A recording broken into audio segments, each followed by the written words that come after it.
That is very familiar. Alam niyo mga kapatid, yung Word of God, matagal na itong na-preach.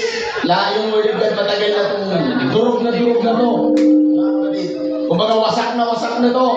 Sabog na. At ang dami ng mga pastor na nangaral from 33 AD until now. At minsan ay parang nakakasawa na sa iba. Pero ito lang ang masasabi ko mga kapatid. Sa bawat pangangaral ay may mensahe ang Diyos. At sa bawat mensahe ng Diyos, mayroong kinakausap ang ating Panginoon.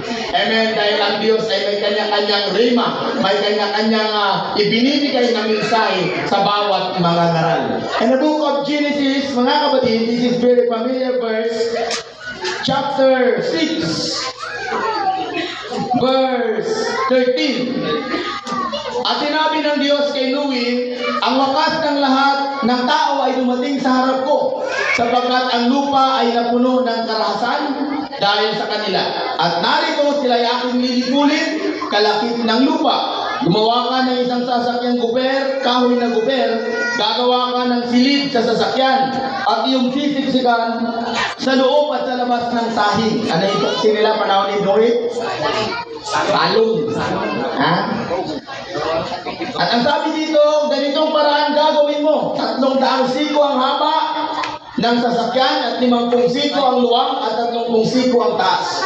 Gagawa ka ng isang durungawan sa sasakyan at wawakasan mo ng isang siko sa dakong itaas at ang pintuan ng sasakyan na ilalagay mo sa tagiliran, gagawin mong may lapag na lalong mababa, pangalawa at pangatlo. At narito, ako'y magpapadagsa ng isang baha ng tubig sa ibabaw ng lupa upang lipulin sa silong ng langit ang lahat ng laman na may hininga ng buhay at ang lahat na nasa lupa ay mga mamatay.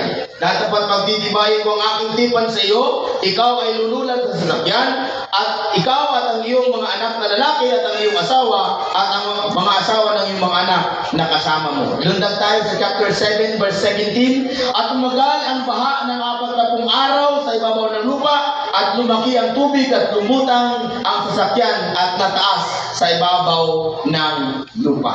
So that in the Old Testament history, ang Bible po ay nagsasabi na ang unang mundo na ating ginagalawan, ito po ay nagunaw. Amen?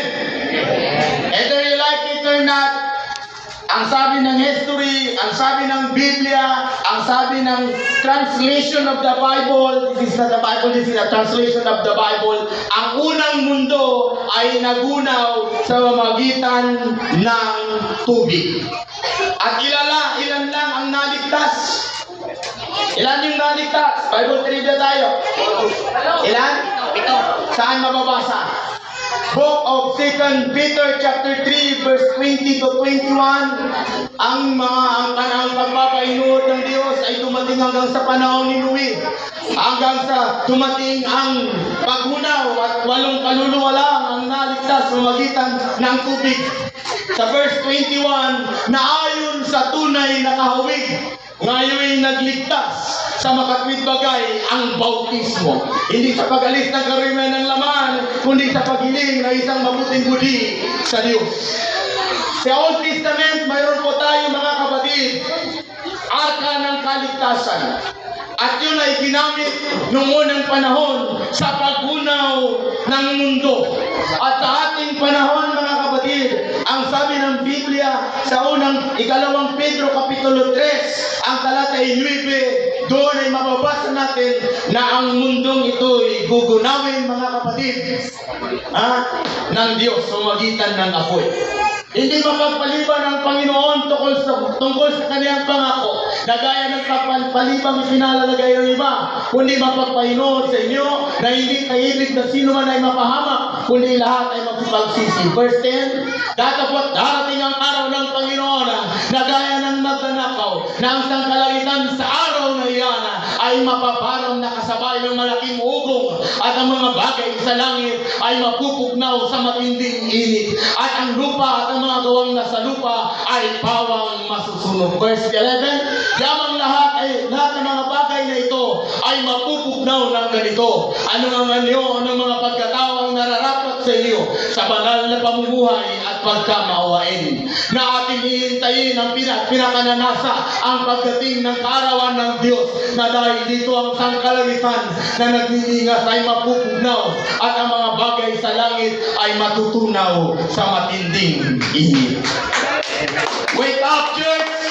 We are living in the last days. Hello! Either you like it or not, tayo po'y nasa huling kapanahunan. No. Hallelujah, from the presence of the Lord. At sa huling kapanahunan, wala nang arka ni Noe na pwede pang nating sakyan. Wala nang ibang arka na ginawa ang Diyos sa panahon ni Noe na pwede pa nating sakyan at manatili doon.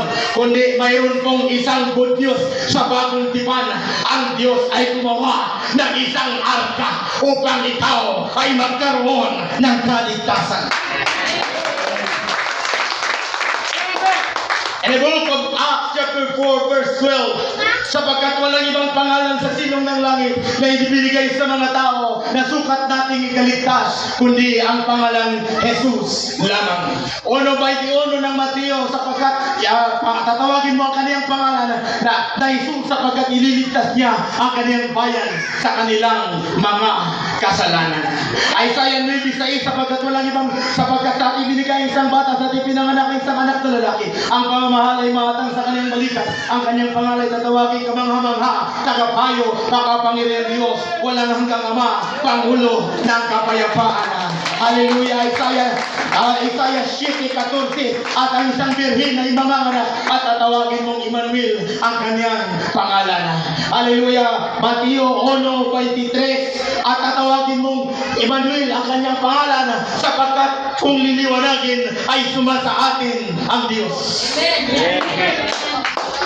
You believe that there is a ship in the New Testament? Amen. Naniniwala ba kayo na mayroong barko or arka ng kaligtasan sa bagong tipan? Look, there is only one ark in the Old Testament, and there is only one Savior in the Old Testament. And the same also, there is only one ark in the New Testament. There is only one Savior in the New Testament. In the book of Isaiah, there is only one Savior. In the book of Luke chapter 2 verse 10, there is only one Savior. That is Jesus Christ. Amen. Anong mayroon sa arka ni Noe na mayroon sa ating panahon? Sa panahon niya ng arka ni Noe, may 100 lang ng kaligtasan. Mayroong 3 palapag ng kaligtasan sa panahon ni Noe. First story, second story, and third story. At mayroong isang bintana doon sa itaas at mayroong isang pintuan doon, mga kapatid, sa arka. Amen. At pagdating sa bagong tipan, may 3 palapag din lang, mga kapatid. May isang pintuan din lang at may isang bintana din lang. Yan ay mababasa natin sa book of John. Paki-play sa screen. Book of John. Ang sabi niya doon, mga kapatid, sa book of John, maraming salamat po. Walang hindi malamig, hindi. Mandi mo na. Maraming salamat po. Papalamigin ko na lang muna yung malamig na tubig. Hallelujah. At ang sabi dito, mga kapatid, sa book of John, doon tayo sa book of John chapter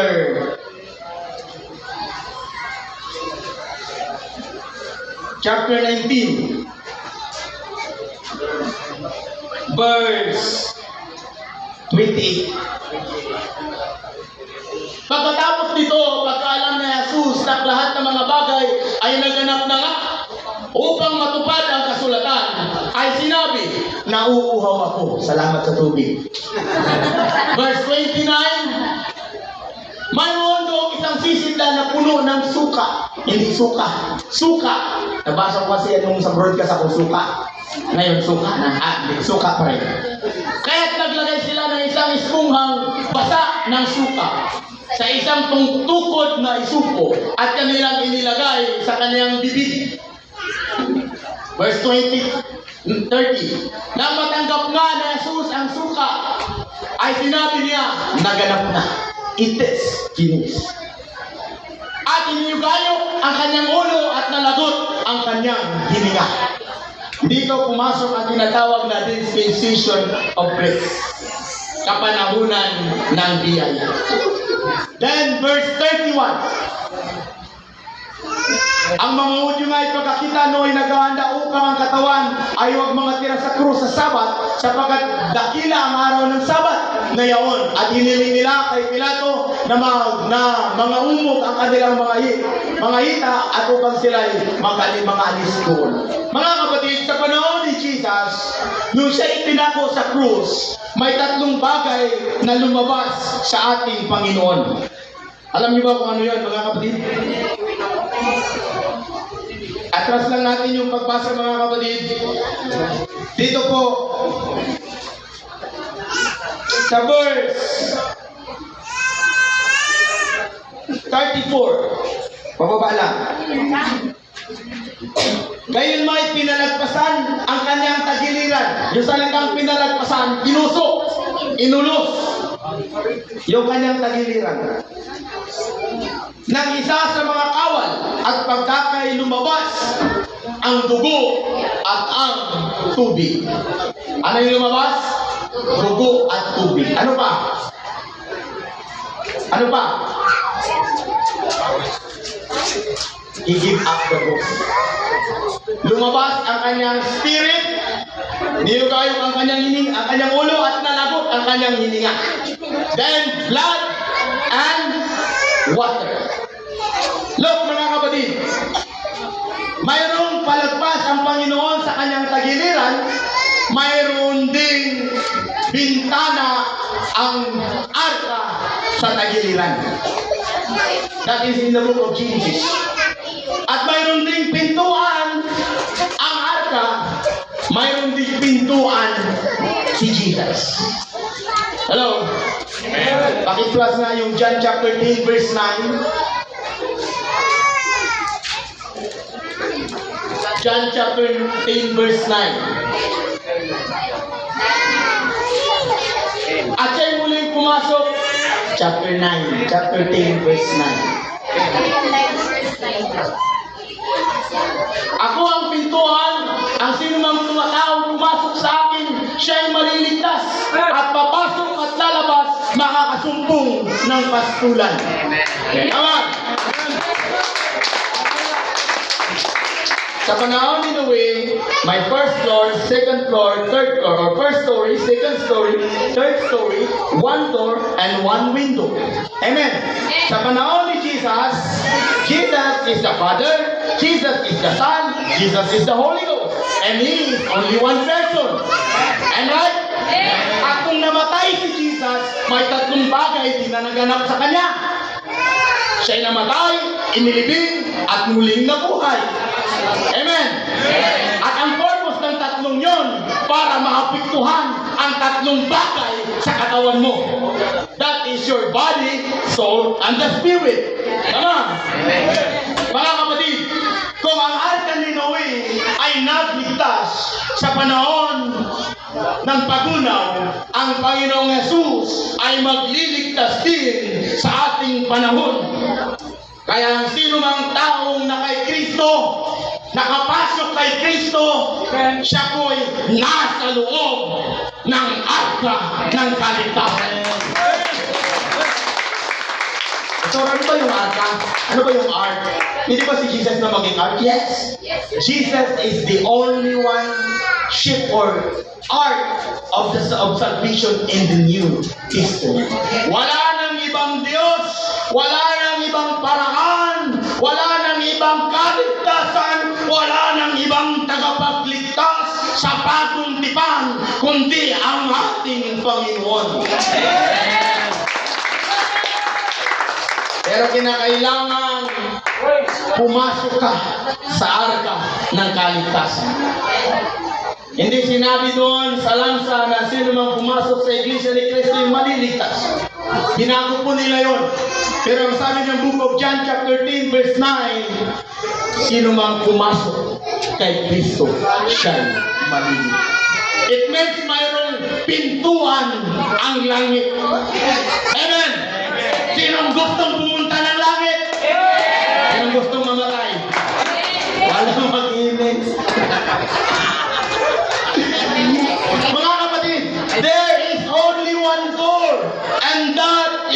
Jesus Christ. Now, kung si Jesus ang ating arka ng kaligtasan, paano tayo papasok sa Kanya?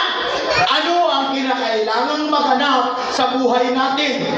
Mayroon din bang first, second, and third story pag tayo papasok kay Jesus Christ? Ang sagot is yes. Because the ark of salvation in the Old Testament is the typology of Jesus in the New Testament. Come on. Alam ba ninyo kung ilang days lumitaw yung arka? Alam ba ninyo kung ilan? 40 days. Lumitaw yung arka sa panahon ni Noe. Tanong ko sa inyo. Ilang araw si Jesus umakyat sa langit? 40 days. Saan makikita? Book of Acts chapter 1 verse 3. So this is, it means there is only one shape in the New Testament.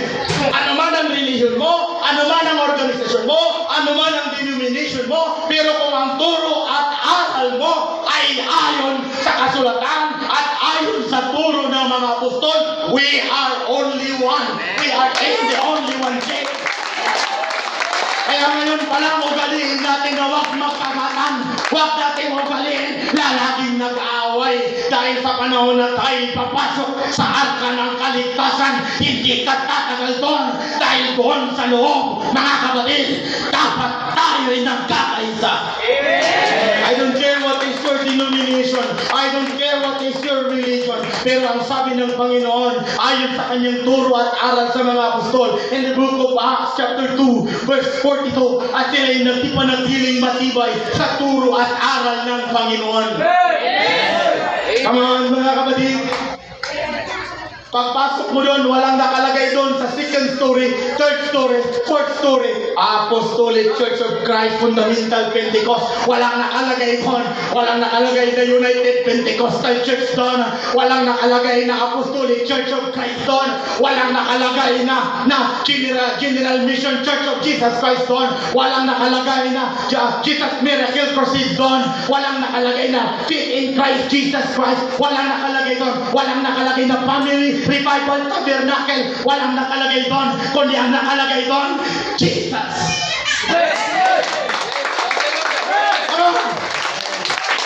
Parang hindi tayo kumpinsiyo, mga kapatid. Come on, mga kapatid. Isa lang po ang ating tagapagligtas. Isa lang ang ating pupuntahan. Yan ang ating Panginoon. Lahat ng baptize in Jesus' name, taas ang kamay. Taas.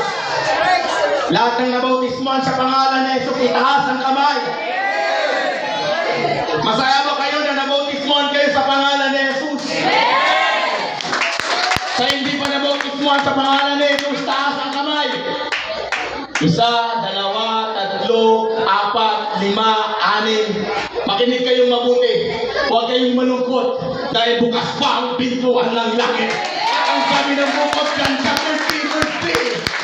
Katotohanan, sinasabi ko sa iyo, maliban na ang tao ay may panganak ng tubig, hindi niya makikita ang langit. Sabi ni Nicodemo, paano may panganak ako kung ako'y matanda na? Makapasok pa ba ako bilang ikalawa sa tiyan ng aking ina at ipanganak muli? Sumagot si Jesus, katotohanan, sinasabi ko sa iyo, maliban ang tao ay may panganak ng tubig at ng Espiritu, hindi siya makapasok sa kaharian ng Diyos. Umiiyak ang hangin kung saan niya ibig katapat, hindi mo nalalaman kung saan siya karoon. Ganon ang ipinanganak ng Espiritu Santo. Book of Titus chapter 3 verse 5. Hindi sa magitan ng kabahitan ninyo, sa katuwiran ninyo, sa kawang-gawa ninyo, kayo'y iniligtas, kundi sa magitan ng habag at awa ng Panginoon, sa magitan ng kapanganakan sa tubig at kapanganakan sa Espiritu. Meron akong tanong sa lahat ng baptized in Jesus' name. Nung kayo'y binautismuhan sa pangalan ni Jesus, ano ang tatlong bagay na naganap kay Kristo na naganap sa inyo nung kayo'y nabautismuhan sa pangalan ni Jesus? Palakpakan natin ang Panginoon. Manamig na, mga kapatid. Yan eh. Huwag puro lang kayo iyak ng iyak. Dapat meron kayong natututunan. At kailangan nating magsaliksik. John 5:39, saliksikin ninyo mga kasulatan sapagat iniisip ninyo sa mga iyon meron kayong buhay na walang hanggan at ito ang nagpapatuturo tungkol sa akin. At kailangan din natin talagang magsaliksik. Jeremiah chapter 6 verse 16, magsipagtayo kayo sa mga daan at ipagtanong ninyo kung alin ang mabuting daan at inyong masusumpungan ang kapahingan ng inyong kaluluwa. At sabi ni Jesus, ako ang daan, ang katotohanan at ang buhay. Sino man na hindi makaparoon sa Ama, kundi sa pamamagitan ko. Pero ang kapahingaan ay matatagpuan natin, mga kapatid, sa tamang daan. Ayaw ko ng sa mabuting daan. Ayaw ko ng tamang daan. Ayaw ko ng dating daan. Pag dating daan, Ay, pusing yan. pag tamang daan, Basta-basta mag-unang. pag mabuting daan, May ngapon pa sana. Jesus Christ yun. Magdamag. Palakpakan natin ang Panginoon.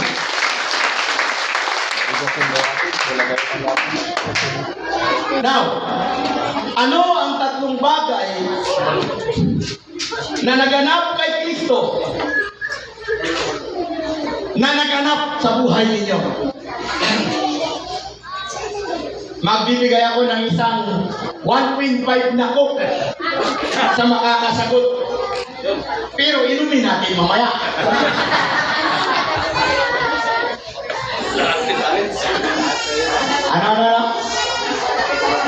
Ano yun? Tatlo yun!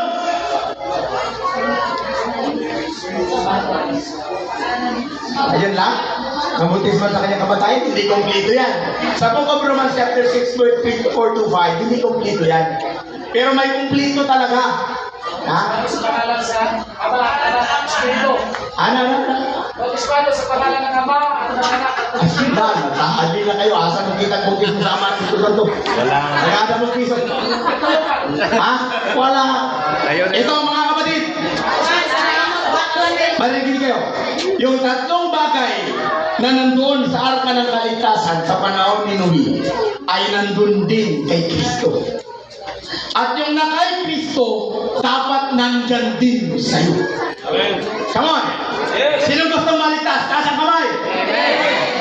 Ayaw hindi nagtaas, ayaw maligtas yun. First Thessalonians 15 verse 1, 2, 3 hanggang 4. Pakiplas screen.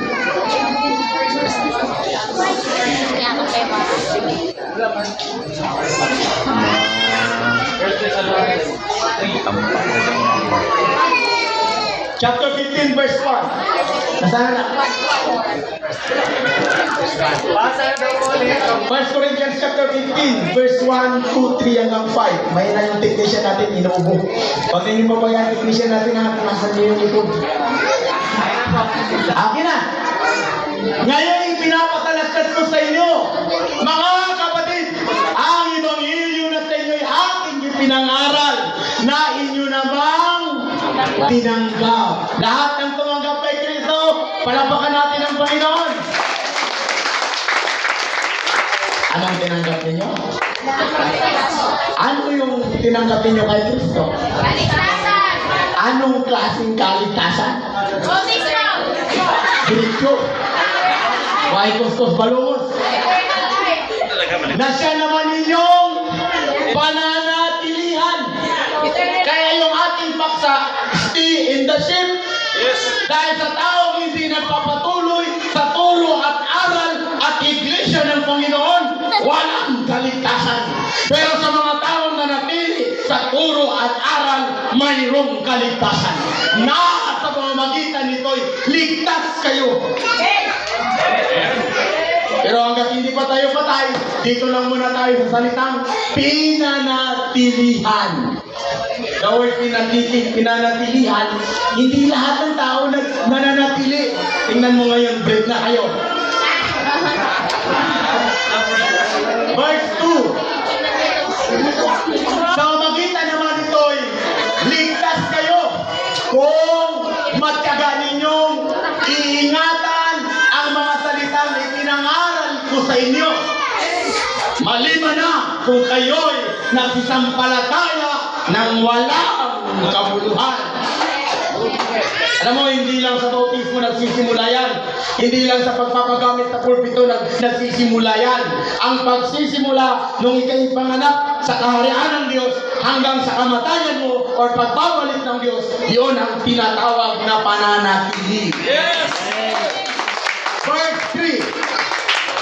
Sapagkat ibinigay ko sa inyo una sa lahat, first of all, ang akin namang tinanggap na si Kristo ay namatay dahil sa ating mga kasalanan ayon sa mga kasulatan.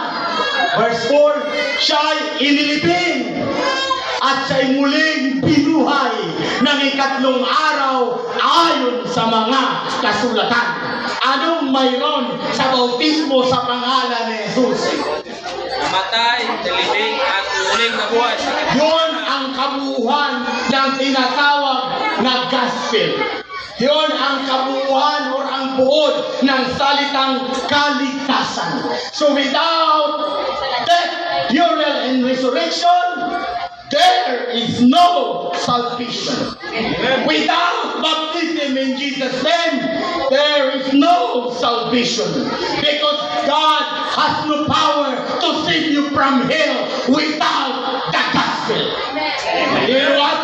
The gospel is the power of God unto salvation. Kaya sabi ko, ano man ang iyong organisasyon, ano man ang iyong relihiyon, without the gospel of Jesus, hindi ka maliligtas. Roma 1:16. Sapagkat hindi ko ikinahiya ang ebanghelyo ng Diyos or ni Kristo na siyang kapangyarihan ng Diyos sa nagsisisampalataya. Hello? Do you hear me? Hindi kayo maliligtas pag walang gospel. At hindi ka rin mapapaptize kung walang pananampalataya. Belief plus gospel equals salvation. Bakit natin ito tinatalakay? Ito ang pinapag-usapan sa loob ng arka ng kaligtasan. Ito ang organs ng arka ng kaligtasan. It is the body of salvation.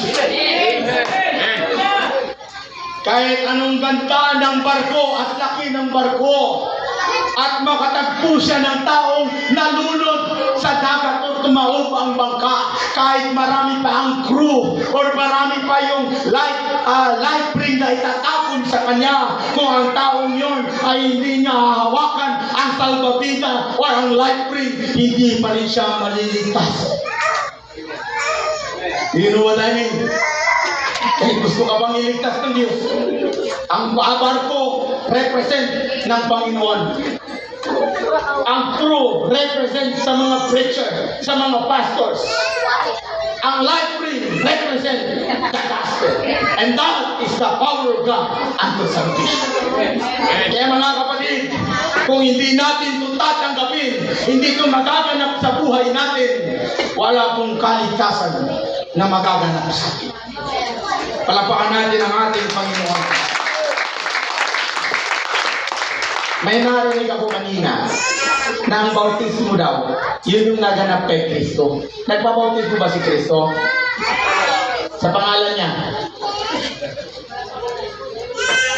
Si Kristo ba nagbautismo sa pangalan, nagpabautismo sa pangalan niya? Si Juan. Anong binautismo ni Juan? Ang mga anak ng Espiritu Santo? Hindi. Upang masunod.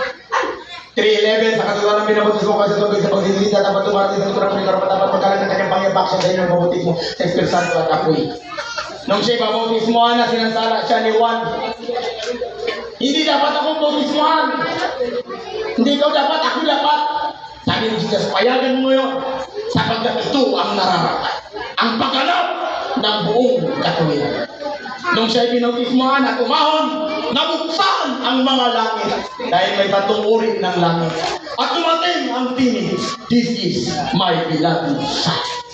It means, kung si Jesus ang pinakaunang nabautismohan at nabuksan ang langit, mapalad ka dahil pinuksan ni Jesus ang langit para sa iyo. Kaya lahat ng taong pinabautismohan sa pangalan pangalan ni Jesus, nabubuksan ang langit at nakakapasok doon sa pintuan ng langit. Oh, come on! Hallelujah! Hindi sinabi ang sino ang pumasok sa kawan maliligtas. Hindi sinabi ang sino ang pumasok sa iglesia ni Kristo maliligtas. Ang sabi niya, ako ang pintuan. At sino mang pumasok sa akin maliligtas. Lalabas at papasok, makakasumbong ng pastulan.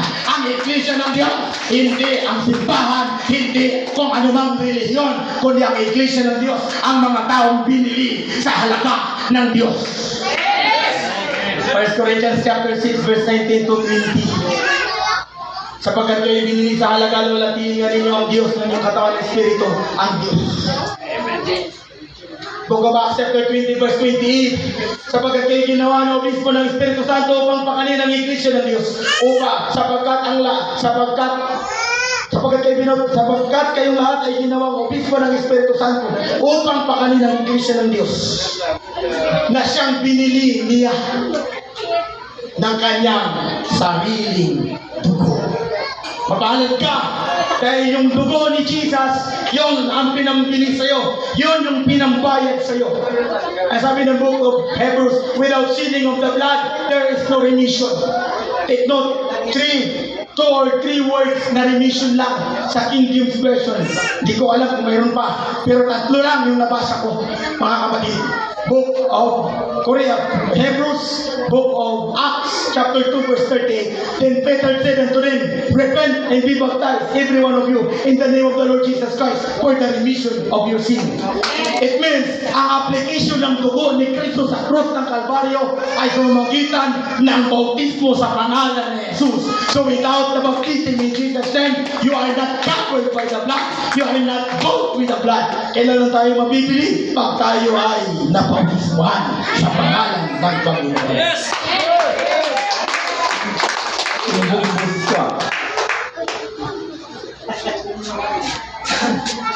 Anong mayroon sa bautismo sa pangalan ni Jesus na dapat maganap sa buhay mo? At kung sakaling maririnig mo ito, gugustuhin mo rin ba na tanggapin ito? Si Kristo ay namatay. Tama? Si Kristo ay inilipin. Tama? Si Kristo ay muli na buhay. Tama, mali? Ngayon, bayad ka bang patayin? Grabe, pastor, ang brutal mo naman. Ang tinutukoy na kamatayan ni Kristo sa ating panahon, dapat din tayong mamatay sa magitan ng ano? Pagsisisi. Hindi ka, patay ka na eh. Makasalanan ka na eh. Pagsisisi. So, kinakailangan magsisi. Pastor, ano ang koneksyon ng pagsisisi sa pagkamatay ni Kristo? Hear me. Si Kristo namatay. Ikaw kinakailangan din mamatay sa magitan ng pagsisisi. Paano naging malapit yun? Ang salitang pagsisisi ay galing sa wikang Grego na ibig sabihin ay metanoia. Everybody say metanoia. Which means change of mind. Pagbago ng kaisipan.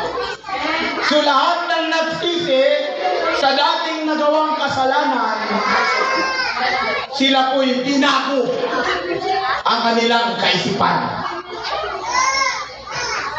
Kasi kaya na kinakailangan nating magsisi para mamatay ang ating mga kasalanan. Ngayon, pagpatay na ba kailangan ilibing? Oo naman, mabaho yan. Alam niyo ba yung definition or malalim na definition ng kamatayan? Walang patay na nagkikispar sa'yo, Sister Panji. Walang patay na magbibinta pa o tatayo pa sa bahay niya, maglalak. Lahat ng patay pinapalsa mo namin. At nilalagay sa taon, pinaglalamayan. Hindi gumagalaw ang paa, hindi gumagalaw ang mata, hindi gumagalaw ang lahat ng bahagi dahil tinusok namin ang kanilang tiyak ng karasong na mahaba. Yan ang pinakamalalim na definisyon ng kamatayan. Kaya ang taong namatay kay Kristo, patay sa mundo. Hello? Amen. Walang patay na naninigarilyo pa. Walang patay na nagdidisco pa. Walang patay na nandun sa Hatlip Tiki Bar or Tiki Hotel. Walang patay na nagko-kompresor. Walang patay na naglalahot. Wala nang patay na gumagawa pa. Yan ang pinakamalalim na definisyon ng kamatayan. At lahat ng nakikita ko dito, sana lahat ito buhay kay Kristo. Patay sa mga mundo. So kinakailangan natin magsisi para mamatay sa ating mga nagawang kasalanan. Siyempre, nung namatay ka na, pinagsisihan mo na, magiging mabaho ka pag hindi ka ililibing. Lahat ng patay, ililibing. Sinong nakakita ng tinatabunan lang? Binyag yun, hindi yung bautismo. Kaya lahat ng nagsisi sa pangalan ni Jesus, dapat ilibing sa magitan ng bautismo sa pangalan ni Jesus. Dahil ang bautismo sa pangalan ni Jesus o ang salitang bautismo ay galing sa wikang Grego na ibig sabihin ay baptizo. Everybody say baptizo. Hindi kustiso. Baptizo. Sa English, baptism. At ang ibig sabihin nun ay to immerse, to be submerged, to be buried under the water. Ilibing, italim, ipailalim. Kaya lahat ng inililibing, hindi pinatapunan. Kaya hindi tayo nagpipinyag dahil gusto natin ilibing. Dahil pag nilibing, hindi mabaho. Pag bininyagan, mabaho. Kasi ang salitang binyag ay galing sa salitang Grego na ibig sabihin ay rantizo. Sa English ay sprinkling. Bisik o di kaya ay binyag. Hello? At ang malungkot na katotohanan, nung tayo'y gumising sa dati nating relihiyon, ang nakalagay doon, baptismal certificate. Ang tanong, nung bibi ka ba, nilubog ka sa tubig? Hindi. Bininyagan. Ay di dapat ang nakalagay dyan ay certificate of sprinkling or certificate ng binyag or sertifikado ng binyag. Hindi certificate, hindi bautismo. Dahil hindi ka naman nilubog. Niligo-liguan ka lang. Dahil salitang binyag ay katumbat ang salitang dilig. Kaya dapat araw-araw dinidiligan ka. Pero pag ikaw ay inilibing, katumbas ang salitang bautismo, yun po mga kapatid ay isa lang na maganap sa buhay natin sa pangalan ni Jesus. Efeso 4:5, isang Panginoon sa pananampalataya, isang bautismo. Yun ay kung sa pangalan ni Jesus. Kung sa titulo naman ng anak ng Espiritu Santo, wala pong nabautismuhan sa Biblia na gano'n. Sino yung nagsabi? Roman Catholic Encyclopedia, Biblical Encyclopedia, Canon Encyclopedia, Hastings Encyclopedia, more or less 35 encyclopedia prove that the Roman Catholic changed the method of water baptism from Jesus name to Father, Son, and Holy Spirit. Now, mga kapatid, ililibing. Kailangan natin ilibing sa magitan ng bautismo. Kaya sabi ni Pedro, mga sisi kayo. In other words, mga matay kayo. Magpabautismo kayo. Ilibing kayo. At tanggapin ninyo ang kaloob ng Espiritu Santo. Magbuhay sa panibagong buhay. Romans chapter 6, verse 1, verse 2, 3, 4, hanggang 5. Ano nga ang ating sasabihin? Magpapatuloy ba tayo sa pagkakasala upang ang biyaya ng Diyos ay makapanagana? Huwag nawang mangyari. Tayong mga patay na sa pagkakasala. Paano nga tayo mabubuhay pa riyan? Kaya yung mga taong gumagawa ng paulit, no, mga tatay, mga nanay, makinig kayo mabuti. Ano na rin yung kasalanan mo na yung paulit-ulit mong ginagawa? Naluluki ka ba dyan? Hindi ko alam kung sino tinitira, wala akong tinitira. Pero may mensahe ang Panginoon. Mga kapatid, sa paulit-ulit natin ginagawang pagkakasala, hindi ka nga nakikita ni pastor, hindi ka nakikita ni sister, hindi ka nakikita ni brother, pero nakikita ka ni Lord. Sa paulit-ulit mong ginagawa yan, ano ba yung maigagarantiya ng ginagawa mo na yan para maligtas ka? Come on! Ang sakit naman yan, pastor. Totoo po yun. Pumasok lang bigla sa isip ko eh. Wala to sa turo, wala to sa line up. Sorry, hindi ako artista, kaya walang take to. Sabi ko, friend, buti ba tinong ka na? Oo. Kinagaruti ko yung sarili ko sa paulit-ulit kong pagkakasala. Bakit? Dahil lugi ako doon. Pero kay Jesus Christ, panalo ako. Kaya pipilitin kong magbagong buhay. Pipilitin kong magtapa at maglingkod sa Kanya. Dahil doon, panalo ako. Huwag daw ang mangyari tayo mga patay na yan. Sinasabi ko, nasa kabahog na yung kamay nakahawak pa ng state ng sigarilyo.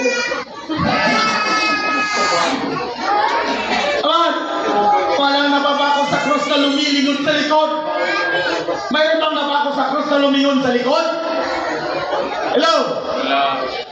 Wala pa namang napako sa inyo sa krus eh. Sino ang nag-aararo sa inyo lumilingon sa likod? Walang nag-aararo lumilingon sa likod. Dahil pag lumilingon ka sa likod, pag tumama yung araro mo sa tuhod or sa one tuhod or tuhod, bali ang araro mo. Yan! Mga kapatid. Kaya pag naglingkod tayo, magtapat tayo mga kapatid. Huwag mong awitin yung salitang simula sa patiking-tiking. Ano yung sunod doon? Akala ko meron magaling. Wala akong oras. Tapos na. Kilit kong... Ano yun? Ano yung pastor ulit? Wala talaga. Patay na to eh. Kaya hindi niya na maalala.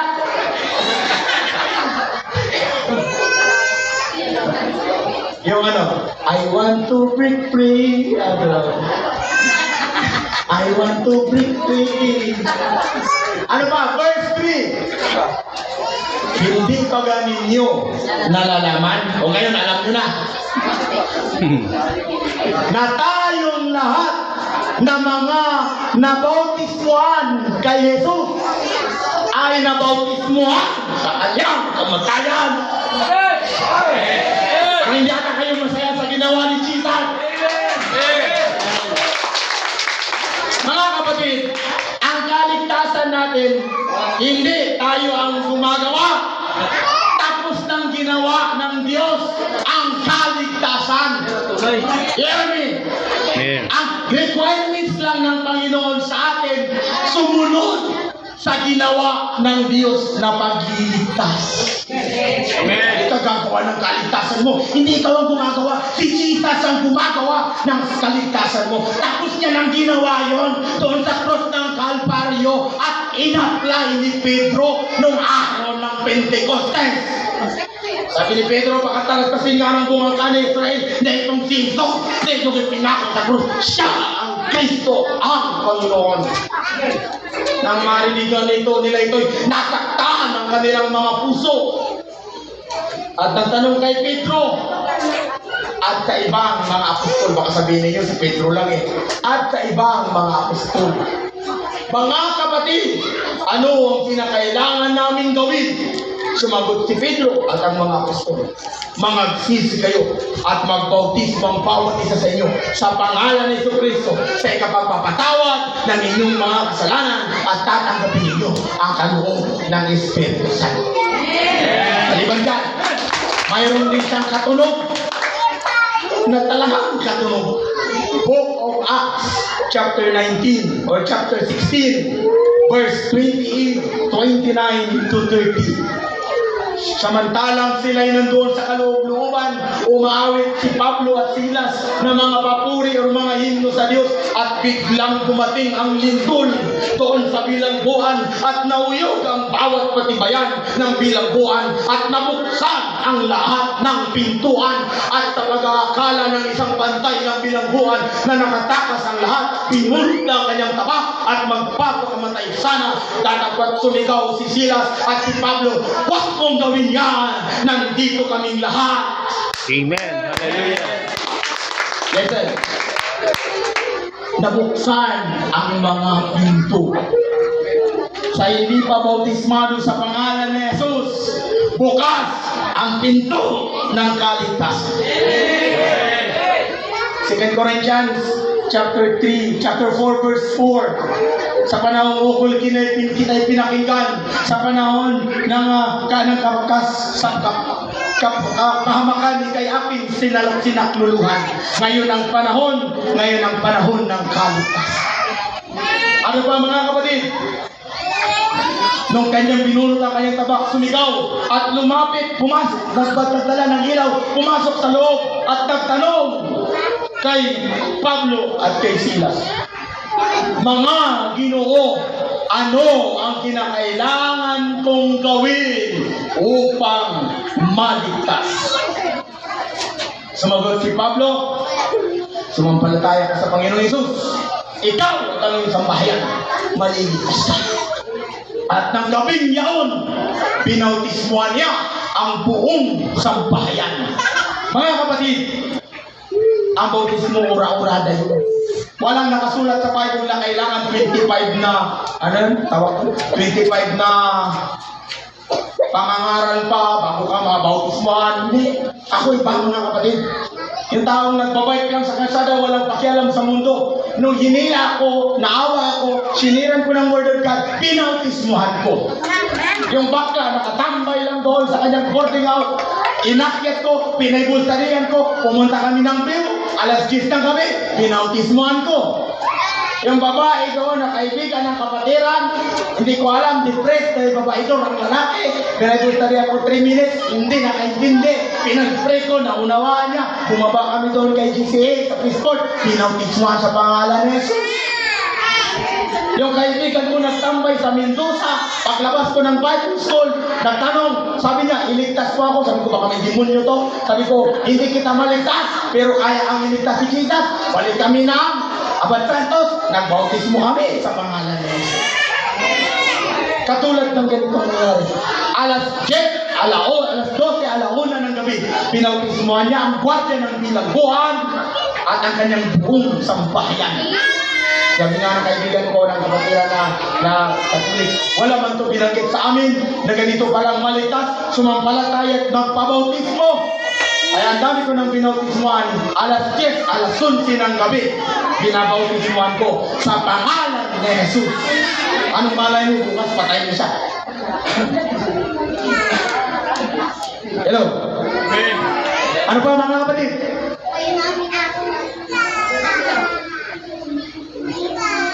Ang tao ay kinakailangang ilubog at muling mabuhay. Balik tayo sa Romans chapter 6, verse 3, 4.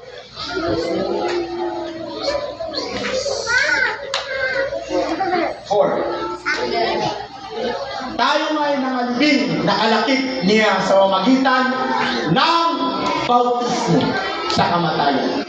Kung paano si Kristo ay nabuhay na muli sa mga patay sa pamamagitan ng kalwalhatian ng Ama, gayon din naman tayo mabubuhay sa panibagong buhay. Basta may tanong ako doon, ginagawa na yung pinto. Paano natin pasukin yun? Mga kapatid, sana yung mga teacher natin, yung mga tagapagturo, paano natin pasukin ang pintuan ng langit?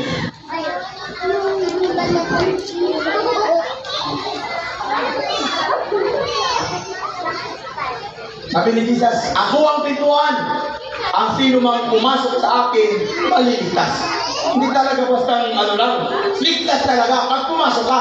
Pero ang tanong, nasaan ang pintuan?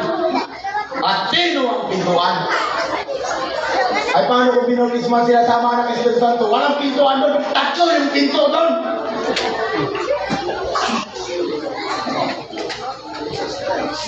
At kung sabihin mo bang si Jesus Christ, paano? At paano mo nasisigurado na ang bautismo na yun ay siya ang pintuan ng langit? Ha? Ito, ayaw ko kasi may matutunan tayo. Galatians chapter 3, verse 26, 27 to 28.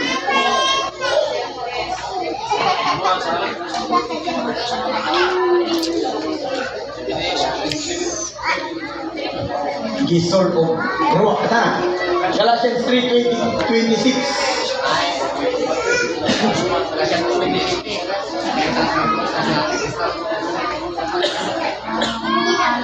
Sapagkat kayong lahat ay mga anak ng Diyos. Lahat ng mga anak ng Diyos, sabi amen. Sa magitan ng pananampalataya kay Kristo Jesus. Anong klaseng pananampalataya? Marami kasing pananampalataya, nagkakatupay, ligtas na, anak na ng Diyos. Ako pag hindi ka nabautismo sa pangalan ni Jesus, hindi ka anak ng Diyos. Hello? Amen. Are you agree with me? Pag hindi ka nabautismo sa pangalan ni Jesus, hindi ka anak ng Diyos. Amen. At lalong hindi ka alagad ng Diyos. Kanino kang alagad? At kanino kang anak?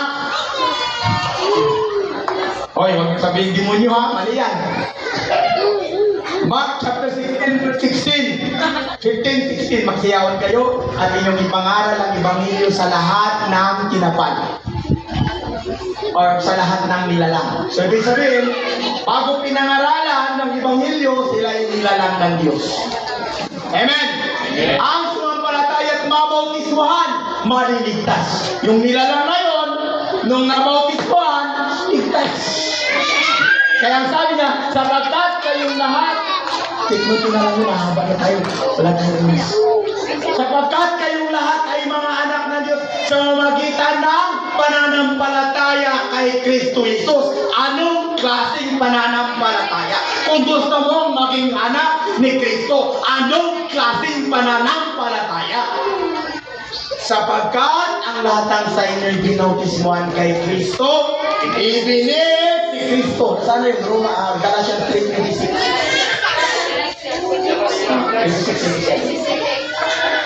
Sana. Yan. Sapagkat lahat ng sa inyo'y nabautismuhan kay Kristo, ibinihis si Kristo. Yung salitang ibinihis, sa ibang version ng mababaw na Biblia, ang nasabi doon, sapagkat ang lahat ng sa inyo'y binabautismuhan kay Kristo ay isinusuot si Kristo. Yung salitang isinusuot, ibinibihis. Yung salitang ibinibihis ay cloak. Nung ikaw ay naligo, nasa labas ang iyong damit, ang iyong katawan. Nung tapos ka ng maligo, nasa loob na ng damit ang iyong katawan. Tama ba? Amen. Nung ika'y sumampalataya, nung ika'y hindi pa sumasampalataya, ika'y nasa labas ng pintuan ng langit. Sabi ni Jesus, katotohanan binabautismo, sinasabi ko sa inyo, maliban na kayo panganak ng tubig at ng Espiritu, hindi kayo makapasok sa kanya ng Diyos. Kaya pag hindi ka pa nabautismuhan sa tubig, sa pangalan ni Jesus, nasa labas ka ng pintuan ng langit. Tama? Pag ika'y nabautismuhan na, nakapasok ka na. At pag ika'y nakapasok na, isinuot mo na. At ang salitang isinuot, ibinihis. 2 Corinthians 5:17, huwag na ninyo ni-dagdagan kasi haba tayo. 2 Corinthians 5:17, sapagkat ang sinuman na kay Kristo siya'y bagong nilalang at ang mga dating bagay ay nagsilipas na. Then, continue. Doon sa Galatians 3:26-27, 28. Walang magiging Hudyo o Grego. Walang magiging alipin o malaya man. Walang magiging lalaki o babae man. Walang sinabing bakla, tumboy dyan ha. Lalaki, babae man. Babae.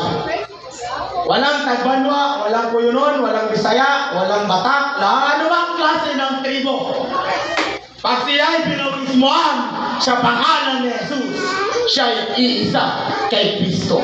At kung siya'y iisa kay Kristo, siya'y tagapagmana. Sila'y mga anak ni Abraham at tagapagmana ayon sa Panginoon.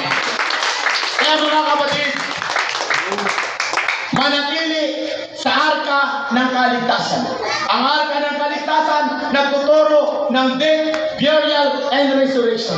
Sa loob ng arka ng kaligtasan, mayroong death, burial, and resurrection. There is only one door, one window, three story, in one ark. There is only one God. There is only one salvation, mga kapatid.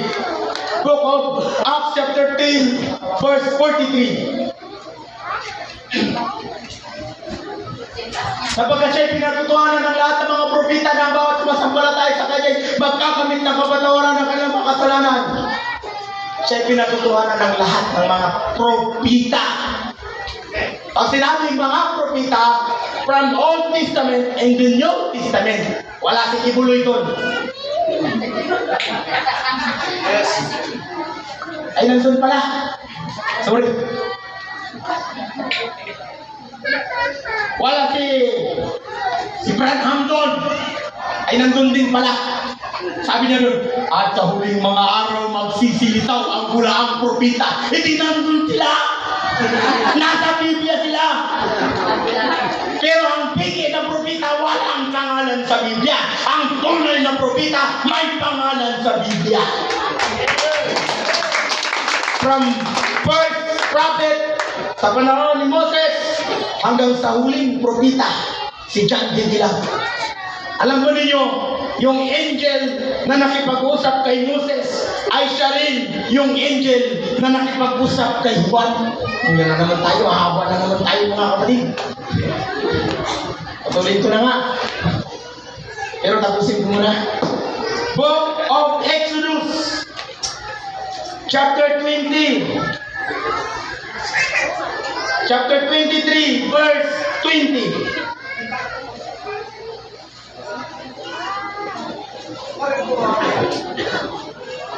Yung anghel na nakipag-usap kay Moses ay siya rin yung anghel na nakipag-usap sa kahuli-huli ang propeta kay John Didilang. At yun ay mababasa sa Book of Revelation mamaya. Ang sabi niya, narito aking sinusugo ang isang anghel. Ilang anghel? Isa.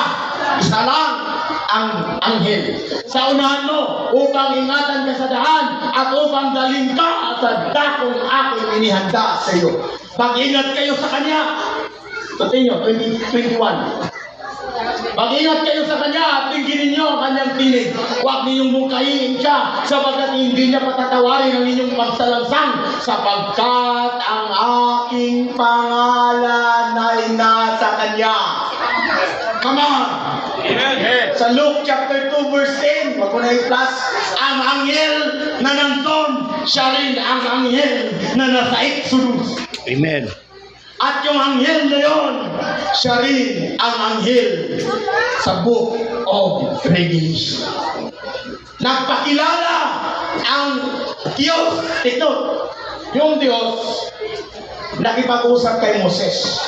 Mag-ingat kayo sa kanya, sapagkat ang aking pangalan ay nasa kanya. Ibig sabihin, yung Diyos, nakikipag-usap kay Moses, at sinabi ng Diyos, ang pangalan niya nasa anghel. Kaya wala pang tunay na pangalan ang Diyos sa lumang tipan. Kaya tinatawag siyang Yahweh, Jehovah, Jah, Adonai, marami siyang pangalan. Yes, po. Kasi ang kanyang pangalan ay nasa kanya.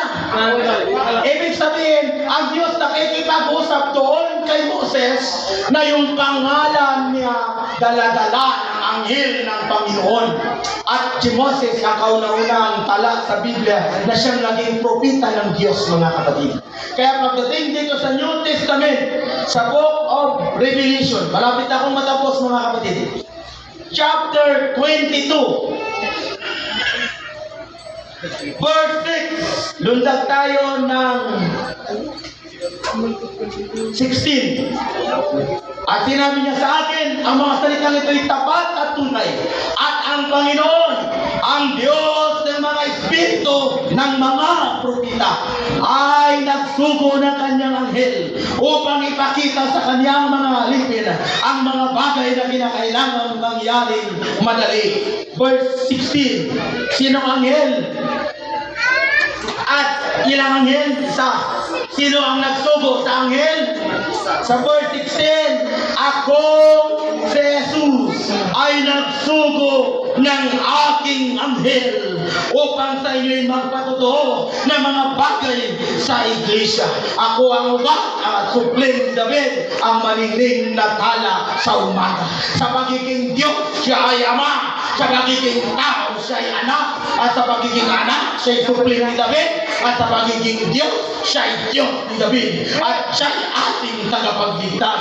Mga kapatid, isa lang ang inihanda ng Diyos na arpa ng kaligtasan.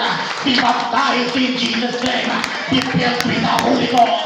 Live a holy life. Stay in the ship. Manatili sa arka ng kaligtasan. Manatili sa turo at aral ng kaligtasan. Amen. Hallelujah. Mga tagapagturo, 1 Timothy chapter 4 verse 16. Mag-ingat ka sa iyong turo at aral.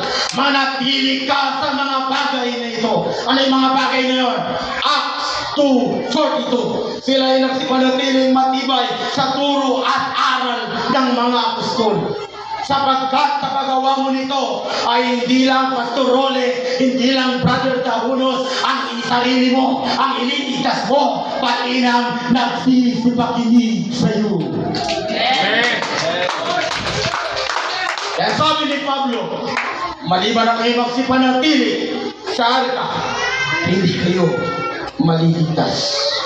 Kung hindi ka ba nababautismuhan sa pangalan ni Jesus, ikay nasa labas ng arka ng kaligtasan. Pero sasabihin ko sa iyo, bukas ang pinto ng arka ng kaligtasan para ikaw ay makapasok. At tandaan po natin, ang arka na mayroon tayo ngayon, isa lang ang flight niyan. Amen. Listen! Isa lang ang flight papuntang langit. You must be baptized in the name of Jesus Christ. Yes. Hallelujah. To fulfill the death, burial, and resurrection. Kaya ang sabi niya, mga sisi kayo at magbautismo ang bawat isa ninyo sa pangalan ni Jesucristo sa ikapagpapatawad ng iyong mga kasalanan at tatanggapin ninyo ang kaloob ng Espiritu Santo.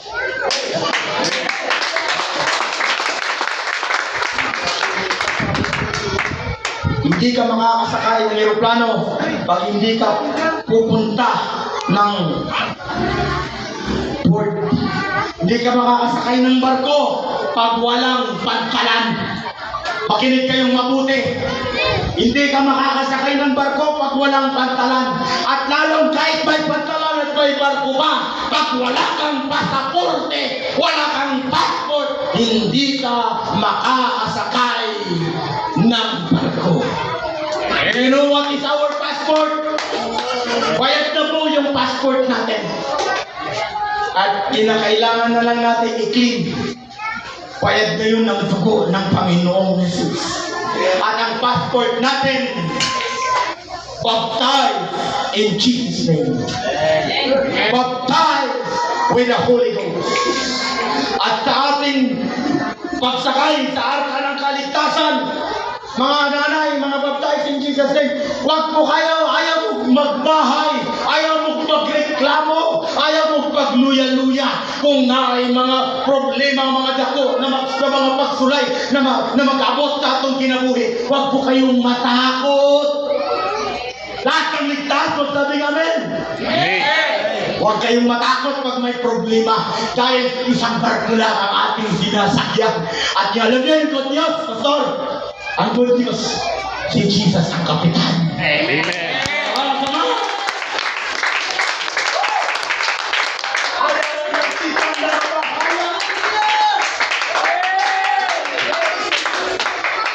In the ship, there is only one captain, and the captain of the ship, Jesus.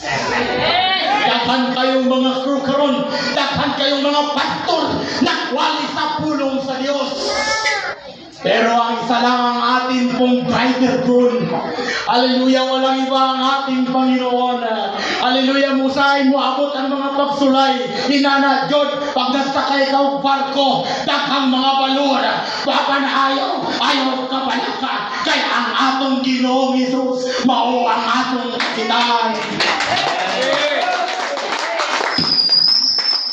Hallelujah. Gano'n ba kabigat ng problema mo ngayon? Hallelujah! Hindi ba yan kayang i-drive ni Jesus? Baka masyadong mapuri. We are in the ship. And the ship, ang pangalan niya, Jesus. Tumayo tayong lahat mga kapatid.